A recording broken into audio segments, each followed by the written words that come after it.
नमस्कार विद्यार्थी मित्रांनो, माझं नाव मेघमाला खरकांडे. मी खडकी शिक्षण संस्थेच्या आलेगावकर हायस्कूलमध्ये शिक्षिका आहे. तर आज आपण इयत्ता 10वीचा विज्ञान भाग 1 विज्ञान आणि तंत्रज्ञान भाग 1 मधला 8वा धडा अभ्यासतोय, धातू विज्ञान. याआधी तुम्ही 5वी पासून धातू अधातू हे तुम्हाला झालेलं आहे. याची उदाहरणंही तुम्हाला माहीत आहेत. 8वीला तुम्हाला धातू आणि अधातू हे एक प्रकरण होतं. त्याच्यामध्ये तुम्ही धातूंची सर्व भौतिक गुणधर्म अभ्यासलेले आहेत. त्याचबरोबर काही रासायनिक गुणधर्मसुद्धा आपण पाहिलेली आहेत. तर या ठिकाणी आपल्याला पुन्हा याच्यामध्ये थोडी भौतिक गुणधर्म तुम्हाला पाहायचे आहेत आणि बाकी सगळे आपल्याला रासायनिक गुणधर्म म्हणजे धातूंच्या होणाऱ्या वेगवेगळ्या अभिक्रिया, त्याचबरोबर धातू कसा तयार केला जातो किंवा कसा मिळवला जातो हे सगळं आपल्याला या पाठामध्ये शिकायचं आहे. तर पहिला आपण पाहणार आहे धातू व अधातूचे भौतिक गुणधर्म. आपल्याला माहीत आहे पृथ्वीवर जे काही पदार्थ आढळतात ते सर्व पदार्थ कुठल्या ना कुठल्या तरी एकसारख्या छोट्या छोट्या कणांनी बनलेले असतात. यांना आपण मूलद्रव्य म्हणतो. विज्ञान भाग 1च्या आपण दुसऱ्या प्रकरणांमध्ये मूलद्रव्यांचा सविस्तर अभ्यास केलेला आहे. त्यांचे गुणधर्म, धातू, अधातू, धातू सदृश्य याच्यामध्ये त्यांचं वर्गीकरण केलेलं आहे. हे सर्व तुम्ही अभ्यासलं आहे. आता आपल्याला त्याची अजून अधिक माहिती आणि धातू कसा मिळवला जातो, धातुकांपासून धातू कसा मिळवला जातो, ते कुठे आढळतात, हे सगळं आपल्याला अभ्यासायचं आहे. तर पहिला आहे धातू. आपण पहिला धातूंचे भौतिक गुणधर्म अभ्यासणार आहे. धातूंचे भौतिक गुणधर्म हे तुम्ही आधीही तुम्हाला 8वीला झालेलं आहे. त्यामध्ये पहिला आहे अवस्था. आता धातू हे नेहमी सामान्य तापमानाला आपल्याला स्थायू अवस्थेत आढळतात, पण ह्याच्या अपवाद पण आहेत. पारा आणि गॅलियम हे सामान्य तापमानाला आपल्याला द्रवरूप अवस्थेमध्ये आढळतात. म्हणजे जास्तीत जास्त धातू हे सामान्य तापमानाला स्थायू अवस्थेत असतात. त्यानंतर दुसरं आहे धातूंना चकाकी असते. हे तुम्हाला माहिती आहे. आपल्या घरातली सगळी जी भांडी असतात ती धातूंची बनलेली असते. त्यांना एक प्रकारची चकाकी आहे, हे तुम्हाला माहिती आहे. त्यानंतर तन्यता. तन्यता म्हणजे धातूंपासून आपल्याला बारीक तार बनवता येते. हे पण तुम्हाला माहिती आहे. आपल्याकडे जे विजेच्या तारा असतात त्याच्यामध्ये धातूचीच बारीक तार असते. त्यानंतर उष्णता व विद्युत सुवाहक. धातूंमधून उष्णतेचंही वहन होतं आणि विजेचंही वहन होतं, म्हणून त्याला सुवाहक असं म्हटलं जातं. त्यानंतर धातू हे कठीण असतात, म्हणजे सहजासहजी ते तुटत नाही. त्याचबरोबर 6वा आहे द्रवणांक व उत्कलनांक.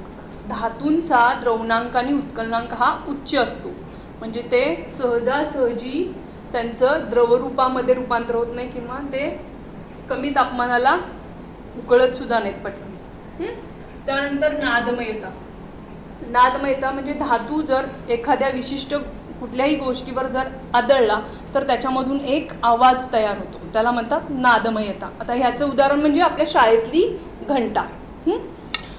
तर आता कठीण आपण काय म्हटलं होतं, धातू हे कठीण असतात, पण ह्याला अपवाद सुद्धा काही धातू आहेत. जसे की सोडियम, पोटॅशियम हे धातू कठीण नसतात, तर ते अक्षरशः आपण सुरीने कट करू शकतो, पण ते धातू आहेत. आता यानंतर आपल्याला अधातूंचे भौतिक गुणधर्म पाहायचे. अधातू सामान्य रूम तापमानाला कक्ष तापमानाला हे द्रवरूप, जास्तीत जास्त वायुरूप अवस्थेमध्ये, स्थायू, द्रव आणि वायू या तिन्ही अवस्थांमध्ये ते आढळतात. आता वायूमध्ये काय येणार आहे, ऑक्सिजन, नायट्रोजन हे वायू आहेत. हे सगळे काय आहेत, अधातू आहेत. तसंच द्रवरूप अवस्थेचं उदाहरण आहे. जास्तीत जास्त अधातू हे आपल्याला स्थायू आणि वायू अवस्थेत आढळतात. फक्त ब्रोमीन हे आपल्याला द्रवरूप अवस्थेमध्ये आढळतं. त्यानंतर अधातूंना चकाकी नसते. लाकूड, रबर ही अधातूची उदाहरणे, त्यांना चकाकी नसते. तन्यता, आपल्याला त्यांची ओढून तार तयार करता येत नाही, म्हणजे ते तन्य नसतात. त्यांच्यामध्ये तन्यता हा गुणधर्म नसतो. त्यानंतर चौथा आहे उष्णता व विद्युत सुवाहक. आता हे अधातू हे उष्णता आणि विद्युतचे दुर्वाहक असतात. ओके, हे धातू सुवाहक असतात पण अधातू हे दुर्वाहक असतात. अधातू हे उष्णता आणि विद्युत काय आहेत, दुर्वाहक आहेत. यांच्यामधून उष्णता वाहून नेली जात नाही किंवा त्याच्यातून वीज सुद्धा वाहून नेली जात नाही. फक्त अपवाद आहे याला ग्रॅफाइट. ग्रॅफाइट मधून वीज वाहून नेली जाते. त्यानंतर पाचवा आहे कठीण. आता अधातू हे कठीण नसतात, ते थोडेसे ठिसूळ असतात. त्यानंतर द्रवणांक व उत्कलनांक. अधातूंचा द्रवणांक व उत्कलनांक हा कमी असतो. आणि नादमयता, आपण लाकूड असेल किंवा रबर असेल ह्याच्यावर आघात केला तरी आपल्याला जसा धातूंमधून नाद निर्माण होतो, ऐकू वाटतो, असा नाद इथे तयार होत नाही. म्हणजे नादमयता नसते. हे झाले आपले सगळे भौतिक गुणधर्म. आता आपल्याला धातूंचे रासायनिक गुणधर्म आपल्याला पाहिजेत. याआधी 8वीला तुम्हाला थोडेफार याचे गुणधर्म तुम्ही अभ्यासलेले आहेत. पण आता आपल्याला याचा सखोल अभ्यास करायचा आहे. धातूंचे रासायनिक गुणधर्म. धातू हे क्रियाशील असतात. त्याचबरोबर धातू सहजपणे इलेक्ट्रॉन गमावतात आणि ते इलेक्ट्रॉन गमावल्यामुळे त्यांच्यावर धनभारित आयन तयार होतं. म्हणून धातूंना विद्युत धन मूलद्रव्य असंही म्हटलं जातं. आता धातूंची अभिक्रिया आपल्याला पाहिजे. धातूंची ऑक्सिजन बरोबर होणारी अभिक्रिया. बघा, ह्याचं उदाहरण आपल्याला दैनंदिन जीवनात दिसतं. ॲल्युमिनियमची भांडी असतात, जेव्हा आपण दुकानातून आणतो तेव्हा त्यांना खूप छान चकाकी असते. पण काही दिवसांनी काय होतं, त्याची चकाकी कमी होते. कारण की हवेतलं ऑक्सिजन आहे किंवा पाणी आहे याच्याबरोबर त्याची अभिक्रिया होते आणि त्याची चकाकी कमी होते आणि त्याचं ऑक्साईड तयार होतं. म्हणजे जेव्हा धातूची ऑक्सिजन बरोबर, हवेतल्या ऑक्सिजन बरोबर अभिक्रिया होते तेव्हा त्या धातूचे ऑक्साईड तयार होते. आता याचं एक उदाहरण आपण इथं अभिक्रिया पाहूया. बघा, इथं सोडियमची ऑक्सिजन बरोबर अभिक्रिया होते. सोडियम हा धातू आहे आणि हा अतिशय क्रियाशील धातू आहे. इतका क्रियाशील आहे की तो जर हवेमध्ये उघडा ठेवला, म्हणजे असा जर वर ठेवला तर त्याची हवेबरोबर अभिक्रिया होते, पाण्याबरोबर सुद्धा त्याची पटकन अभिक्रिया होते. त्यामुळं प्रयोगशाळेमध्ये सोडियम हा नेहमी केरोसिन म्हणजे रॉकेलमध्ये ठेवला जातो. त्याची अभिक्रिया होऊ नये, त्यामुळे इतर कोणताही अपघात होऊ नये यासाठी सोडियमला कशामध्ये ठेवला जातो, केरोसिनमध्ये ठेवला जातो. हे तुम्हाला कारणे द्यायला प्रश्न विचारला जाऊ शकतो. सोडियम धातू केरोसिनमध्ये ठेवला जातो कारण की कक्ष तापमानाला त्याची काय होते, हवेतल्या ऑक्सिजन बरोबर पटकन अभिक्रिया होते आणि त्याचं काय तयार होतं, सोडियम ऑक्साईड तयार होतं. आणि हे ऑक्साईडची पाण्याबरोबर सुद्धा पटकन अभिक्रिया होते. बघा, सोडियम ऑक्साईड आहे जे इथं आपल्याला तयार झालेलं आहे. सोडियम आणि ऑक्सिजनची अभिक्रिया झाली, सोडियम ऑक्साईड तयार झालं. या सोडियम ऑक्साईडला जर याची पाण्याबरोबर अभिक्रिया केली तर सोडियम हायड्रॉक्साईड तयार होईल. OH ग्रुप म्हणजे हायड्रॉक्साईड. बघा, त्याचबरोबर जसं सोडियम तसंच पोटॅशियमची सुद्धा पटकन अभिक्रिया होतो. सोडियमला सुद्धा काय केलं जातं, हवेमध्ये असाच ठेवला जात नाही, उघडा ठेवला जात नाही, त्याचीही पटकन अभिक्रिया होते. म्हणजे आपण याच्यात काय शिकलो, जेव्हा धातूची ऑक्सिजन बरोबर अभिक्रिया होते तेव्हा धातूचं ऑक्साईड तयार होतं. त्याचबरोबर आता दुसरी आहे धातूची पाण्याबरोबर होणारी अभिक्रिया. धातूची पाण्याबरोबर होणारी अभिक्रिया, त्याच्यामध्ये धातू त्याच्यामध्ये पाण्यामध्ये जर आपण टाकला तर काय होतं, त्याचं धातूचे हायड्रॉक्साईड होतं, अधिक हायड्रोजन वायू त्यातून मुक्त होतो आणि मोठ्या प्रमाणात उष्णता सुद्धा बाहेर पडते. धातूची पाण्याबरोबर अभिक्रिया होऊन काय काय तयार होतं? धातूचे हायड्रॉक्साईड, हायड्रोजन वायू आणि उष्णता. आता त्याचं उदाहरण मी तर एक एकच उदाहरणं घेतलेली आहेत. पुस्तकामध्ये तुम्हाला आणखीन उदाहरणं दिलेली आहेत, समीकरण दाखवलेली आहेत, ती तुम्ही पाहायची आहेत. बघा आता इथं सोडियमची पाण्याबरोबर जलद गतीनं अभिक्रिया होते आणि काय तयार होतं? सोडियम हायड्रॉक्साईड तयार झालेलं. Na+H2O tends to 2NaOH. आता हा 2 का घेतलेला आहे, इथं 2 का घेतलेला आहे, हे तुम्ही सगळं तिसऱ्या धड्यामध्ये रासायनिक अभिक्रिया संतुलित कशा करायच्या हे तुम्ही पाहिलेलं आहे. NaOH तयार झाला आणि काय झालेला आहे? हायड्रोजन वायू बाहेर पडला.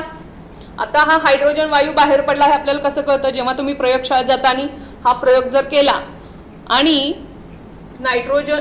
सोडियम आणि पाणी एकत्र केलेलं आहे, काय तयार होणार आहे? NaOH ह्याचं द्रावण तयार होणार आहे आणि हायड्रोजन वायू बाहेर पडणार आहे. जेव्हा तुम्ही पेट्टी काडी जर तुमच्या टेस्ट ट्यूबच्या वर पकडली तर हायड्रोजन वायू जळतो आणि पॉप असा आवाज होतो, म्हणजे फटाका फुटल्यासारखा छोटासा. त्याच्यावरून आपल्याला कळतं की तिथे हायड्रोजन गॅस तयार झालेला आहे. त्याचबरोबर मोठ्या प्रमाणात उष्णता सुद्धा त्यातून बाहेर पडते. आता सगळेच जे धातू आहेत त्या सगळ्याच धातूंची पाण्याबरोबर अभिक्रिया होत नाही. फक्त सोडियम आणि पोटॅशियम यांचीच पाण्याबरोबर अतिशय जलद गतीनं अभिक्रिया होते. कॅल्शियम आहे तर कॅल्शियमची पाण्यासोबत मात्र अभिक्रिया होते, पण ती मंद गतीने होते. त्यानंतर ॲल्युमिनियम, लोखंड, झिंक यांची पाण्याच्या वाफेशी अभिक्रिया होते. यांची पाण्याबरोबर अभिक्रिया होत नाही, किंवा थंड पाणी केलं तरी त्याच्याबरोबर सुद्धा होत नाही आणि गरम पाण्याबरोबर पण अभिक्रिया होत नाही. कुणाकुणाची? ॲल्युमिनियम, आयर्न आणि झिंक. आयर्न म्हणजेच लोखंड. ओके, यांची पाण्याबरोबर किंवा गरम पाण्याबरोबर, थंड पाण्याबरोबर अभिक्रिया होत नाही, परंतु पाण्याच्या वाफेबरोबर त्यांची अभिक्रिया होते. इथे एक त्याचं उदाहरण तुम्हाला अभिक्रिया दाखवलेली आहे. 2Al म्हणजे इथं ॲल्युमिनियमची पाण्याच्या वाफेशी होणारी अभिक्रिया आपण पाहतोय. 2Al + 3H2O tends to Al2O3 + 3H2. आता इथं उष्णता बाहेर नाही पडते. काय तयार होत आहे? ॲल्युमिनियम ऑक्साईड तयार होतोय आणि हायड्रोजन वायू बाहेर पडतो. आता आपण पुढची अभिक्रिया पाहणार आहे, धातूंची आम्लाबरोबर होणारी अभिक्रिया. जेव्हा धातू आणि विरल आम्ल, आता आम्ल आपल्या प्रयोगशाळेमध्ये आपल्याला जास्तीत जास्त हे 2 प्रकारचे आम्ल जास्त दिसतात, कारण की यांच्याच अभिक्रिया आपण जास्त पाहतो करतो. सल्फ्युरिक आम्ल आणि दुसरं आहे हायड्रोक्लोरिक आम्ल. सल्फ्युरिक आम्लचं सूत्र काय आहे? H2SO4. हायड्रोक्लोरिक आम्लचं सूत्र काय आहे? HCl. जेव्हा विरलचा अर्थ काय? पाण्यामध्ये, म्हणजे ते जे आपल्याला मिळतं प्रयोगशाळेमध्ये जे असतं ते खूप तीव्र असतं. म्हणजे ते जर पडलं, खाली जरी पडलं तर फरशीवर आपल्याला पांढरा डाग उठलेला दिसतो किंवा थोडंसं जळल्यासारखं आपल्या स्किनवर किंवा आपल्या कपड्यांवर जर पडलं तर ते लगेच जळून जातं. विरल म्हणजे काय? त्याच्यामध्ये पाणी मिक्स केलेलं आहे. विरल आम्लाची आपण बघतोय, म्हणजे त्याची तीव्रता आपण इथं कमी केलेली आहे. जेव्हा धातूची विरल आम्लाबरोबर अभिक्रिया होते तेव्हा त्या धातूचं सल्फेट, आता इथं विरल आम्ल कोणतं घेणार आहे तुम्ही? सल्फ्युरिक आम्लाबरोबर अभिक्रिया झाली तर त्या धातूचं सल्फेट तयार होईल. आणि जर हायड्रोक्लोरिक आम्ल घेतलेला असेल तर त्या धातूचं क्लोराईड तयार होईल आणि हायड्रोजन वायू मुक्त होईल, बाहेर पडेल. आता एक उदाहरण बघा, इथं मॅग्नेशियम दाखवलेलं आहे. मॅग्नेशियम म्हणजे Mg+2HCl म्हणजे विरल हायड्रोक्लोरिक आम्ल आणि मॅग्नेशियम या दोघांची आपण अभिक्रिया केली तर आपल्याला काय मिळेल? Magnesium chloride MgCl2 + H2. H2 म्हणजे काय? हायड्रोजन वायू, तो बाहेर पडणार आहे. तो आपल्याला दिसणार नाही, पण हायड्रोजन वायू कसा बाहेर पडतोय आपल्याला कशावरून कळणार आहे? जेव्हा आपण त्याच्यावर एखादी पेटी काढी जर त्या टेस्ट ट्यूबवर पकडली तर आपल्याला काय होईल? पॉप असा आवाज होईल. ओके, आता Mg, Al, Zn, Fe याच्यामध्ये सगळ्यात जास्त क्रियाशील आहे मॅग्नेशियम.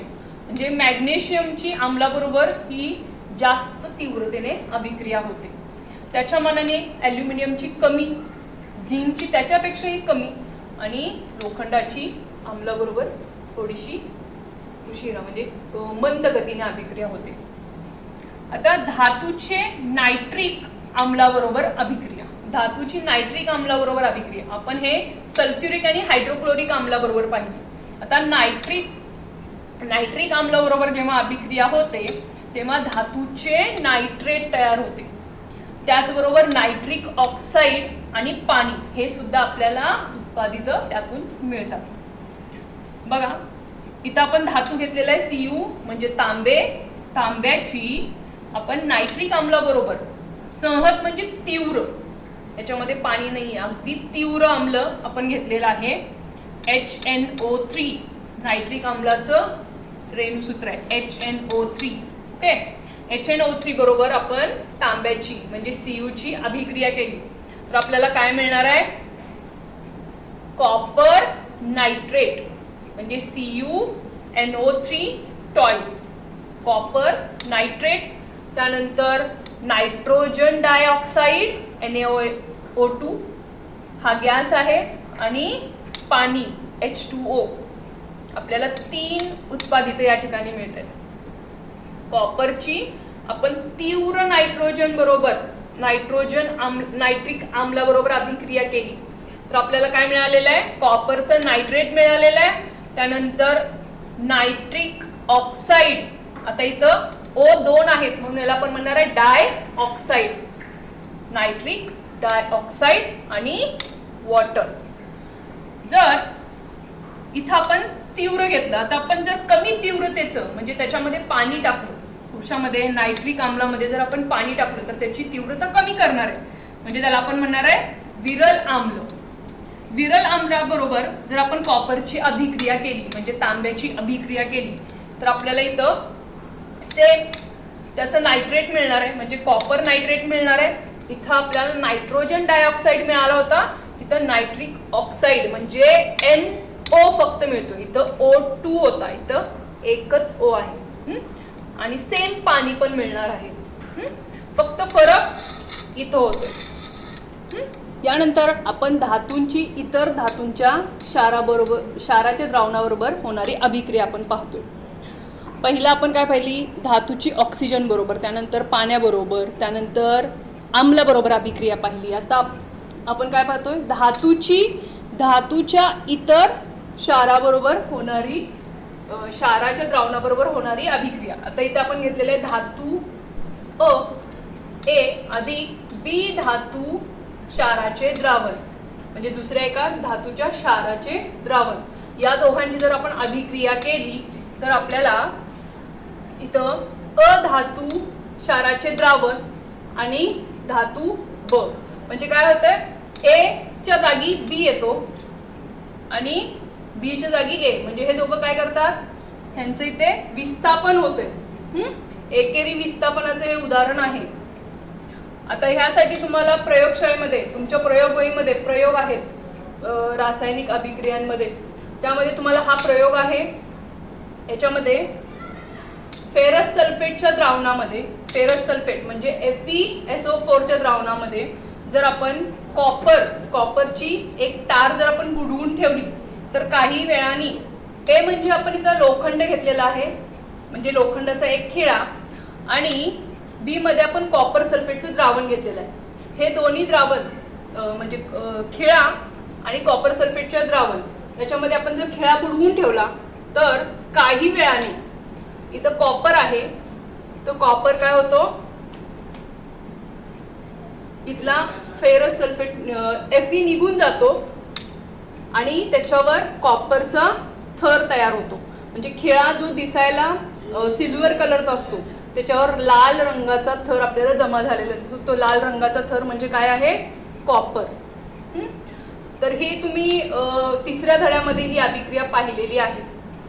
त्याच्यानंतर आपल्याला धातूची अभिक्रियाशीलता श्रेणी. आतापर्यंत आपण धातूंच्या वेगवेगळ्या अभिक्रिया पाहिल्या आपण.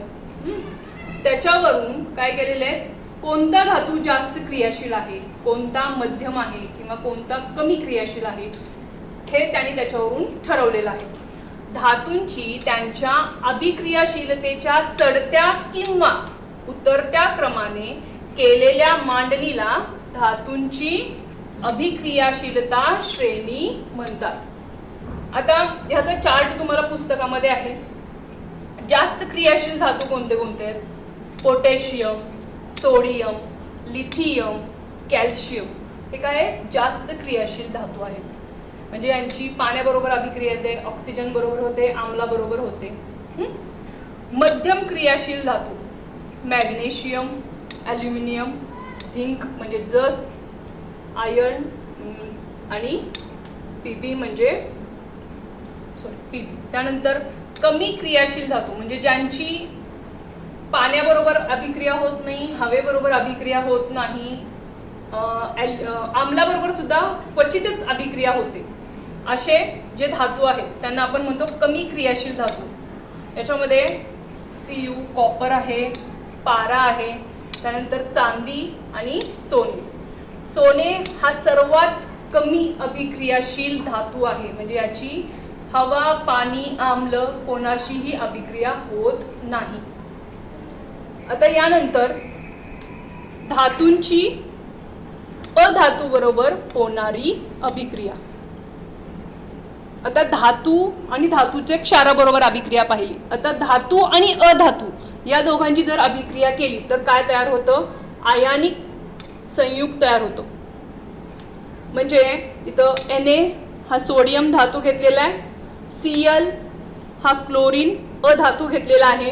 या दोघांची अभिक्रिया झाली तर त्याचं आयनिक संयुग तयार होणार आहे NaCl. हे तुम्ही 9वीला आयनिक संयुगाचं पूर्ण हे उदाहरण तुम्ही पाहिलेलं आहे.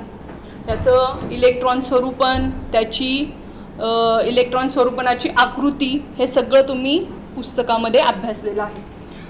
आता राजवायू म्हणजे हेलियम, निऑन, ऑर्गॉन इत्यादी हे जे राजवायू आहेत हे सगळे अधातू आहेत. हे कुठल्याही रासायनिक अभिक्रियेमध्ये भाग घेत नाहीत, कारण की त्यांचं शेवटची जी कक्षा असते ती पूर्ण इलेक्ट्रॉननी भरलेली असते. त्यामुळं हे कोणत्याही रासायनिक अभिक्रियेत भाग घेत नाहीत, म्हणून यांना आपण निष्क्रिय वायू असंही म्हणतो. यानंतर आहे अधातूचे रासायनिक गुणधर्म. आता अधातूचे रासायनिक गुणधर्म जसं आपण धातूंचे रासायनिक गुणधर्म पाहिले तसेच अधातूंचे रासायनिक गुणधर्म आता आपण अभ्यासतोय. याच्यामध्ये पहिला आहे अधातूची ऑक्सिजन बरोबर होणारी अभिक्रिया. तुम्हाला अधातू माहीत आहेत, ऑक्सिजन, नायट्रोजन, कार्बन हे जे सगळे आहेत, सल्फर हे सगळे काय आहेत? अधातू आहेत, क्लोरीन. तर अधातू आणि ऑक्सिजन या दोघांची जर अभिक्रिया झाली तर आम्लधर्मी ऑक्साईड किंवा उदासीन ऑक्साईड तयार होतं. कार्बन आणि ऑक्सिजन यांची अभिक्रिया होऊन कार्बन डायऑक्साईड तयार होतो.